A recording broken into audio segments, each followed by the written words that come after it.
Hello, good morning বলে শুরু করলাম। আমি ভালোবাসা রান্নাঘরের সুচন্দ্রা চ্যাটার্জি।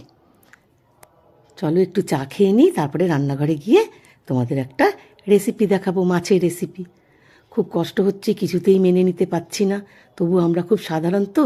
আর এই আরজিকরের ঘটনাটা আমাকে ভীষণভাবে নাড়া দিয়েছে। সেই জন্য আমি শুরু করার আগে আবারও বলছি, সবাইকে বলছি, সবাই মিলে বলো, we want justice, we want justice, we want justice. আসল অপরাধী যেন প্রকৃত শাস্তি পায়, যথাযথ শাস্তি পায়। ঠিক আছে, তাহলে চলো রান্নাঘরে মাছের রেসিপিটা দেখিয়ে নিই। কাতলা মাছ সুন্দর করে পরিষ্কার করে ধুয়ে নিয়েছি। এবার নুন হলুদ দিয়ে সুন্দর করে মাছটা ভেজে নেব। খুব কষ্ট হচ্ছে আমার, কিন্তু কষ্ট হলে তো কিছু করার নেই, আমাদেরকে মেনে নিতেই হবে, রোজকার নিয়মে ফিরে যেতেই হবে।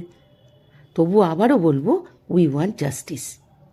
আমরা সবাই মিলে সবাই চাই অপরাধীদের কঠোরতম শাস্তি হোক।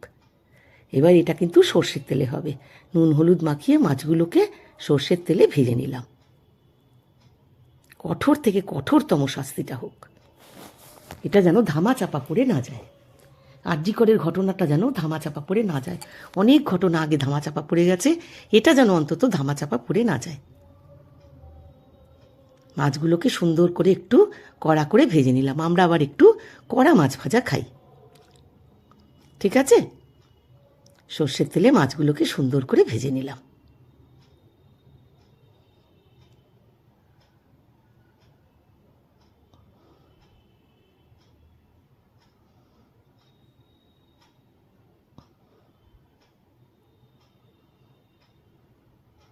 কেন জানি না কিছুতেই মেনে নিতে পারছি না। মানে ওর বাবা মার জন্য, ওর ভালোবাসার মানুষটার জন্য আমার ভীষণ কষ্ট হচ্ছে। সবার কষ্ট হচ্ছে, প্রত্যেকটা মানুষের কষ্ট হচ্ছে, আমারও ভীষণ কষ্ট হচ্ছে। মাছগুলোকে ভেজে নিয়েছি, এবার লম্বা লম্বা করে আলু কেটেছি, আলুগুলোকেও ভেজে নিচ্ছি।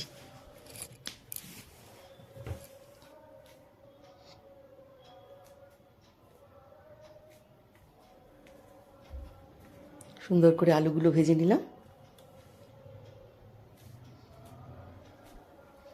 এবার এই দিকেই দেখো, আস্ত জিরে, 2 চামচ আস্ত জিরে, কিছু রসুন আর 3টে কাঁচা লঙ্কা দিয়ে ভিজিয়ে রেখেছি। জিরেটা কিন্তু একটু আগের থেকে ভিজিয়ে রাখবে, তা না হলে জিরেটা স্মুথলি বাটা যাবে না। ঠিক আছে, জিরেটাকে একটু ভিজিয়ে নিয়েছি, ওইটাকে এবার বাটবো। আর ওইদিকে আলুটা ভাজা হয়ে গেল, এবং আস্ত গরম মশলা, দারচিনি, লবঙ্গ, এলাচ ফোড়ন দিলাম। ফোড়ন দিয়ে আদা একটু গ্রেট করে রেখেছি, সেই আদাটা দিয়ে দিলাম। আদা বাটা না কিন্তু, আদাটা গ্রেট করা। ঠিক আছে, আর একটা বড় পেঁয়াজ, সেটাকে সুন্দর করে বেটে রেখেছি, সেই পেঁয়াজটা এবার দিয়ে দেবো। আদাটা একটু ভাজা ভাজা হলে পেঁয়াজটা দিয়ে দেবো। পেঁয়াজ বাটা, বড় একটা পেঁয়াজ। মাছের ঝোল করতে সবাই পারে, কিন্তু এটা একটু অন্যরকম মাছের ঝোল। তোমরা দেখে নাও, যদি ভালো লাগে তাহলে করো, আর ভালোবেসে আমার সাথে থেকো। মাছগুলো সব ভাজা হয়ে গেছে, ওই দেখিয়ে দিলাম। এবার ওই পেঁয়াজটাও আর আদাটার সাথে ভেজে নিলাম। এইরকম করে একবার মাছের ঝোল করে দেখো, খুব টেস্টি হয়।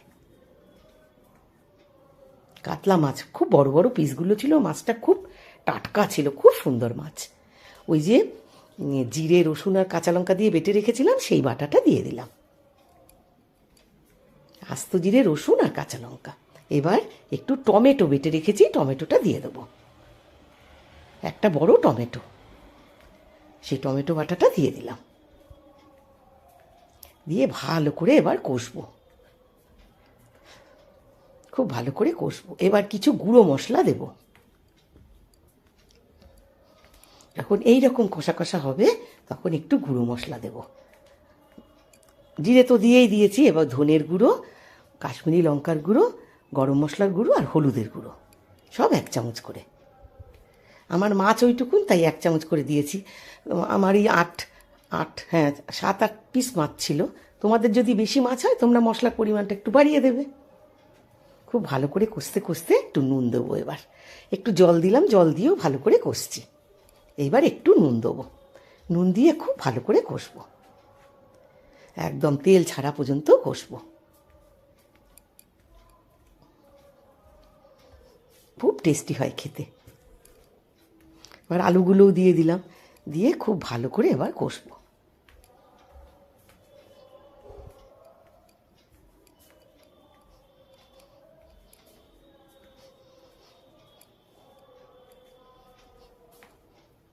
এবার একটু গরম জল করে রেখেছি, গরম জলটা দিয়ে দিলাম।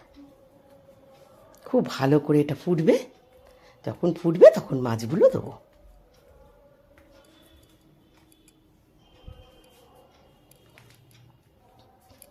এই দেখো টকবক করে ফুটছে, এই সময় আমি ভাজা মাছগুলো দিয়ে দিলাম। তোমরা ঠিক এই রকম করেই মাছের ঝোলটা করো, খুব টেস্টি হয় খেতে, অসাধারণ একটা রেসিপি। গরম ভাতে আর কিছুই লাগবে না। তোমরা খুব ভালো থেকো, সেফটি থেকো, আর ভালোবাসা দিয়ে আমার সাথে থেকো।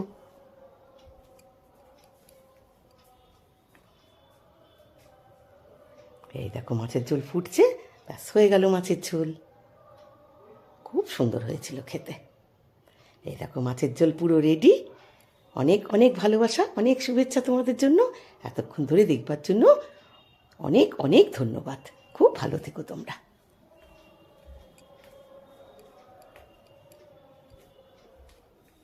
একদম রেডি, গরম গরম ভাত দিয়ে দুপুরবেলা আজকের এটাই।